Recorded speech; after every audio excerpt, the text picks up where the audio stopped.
Falles de València, festa i alegria. El president Camps encara no estava imputat i mantenia el convenciment que les acusacions de Garzón quedarien en no res. ¿Usted creu de veritat que jo puc ser imputat per lo que se está dient estos días? Nada de nada, porque no hay nada. Noves dades sobre el presumpte suborn de milers d'euros en roba. Declara el sastre. Transcendeix que Álvaro Pérez, àlies el Bigotis, i responsable de l'empresa Orange Market a la Comunitat Valenciana, hauria pagat costosos vestits a Camps a canvi de l'adjudicació de nombrosos contractes per part de la Generalitat Valenciana.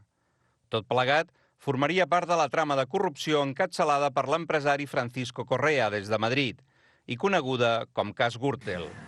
Claro que me pago mis trajes. Yo me pago mis trajes. El jutge Garzón s'inhibeix i el Tribunal Superior de Justícia de València imputa Camps i el seu número 2, Ricardo Costa, que va declarar ahir. L'elegància de Francisco Camps, president de la Comunitat Valenciana des del 2003, podria ara passar-li factura. Però ell manté que tot acabarà bé i que és innocent. Estoy completamente convencido que esto terminará muy pronto y terminará, si Dios quiere, muy bien.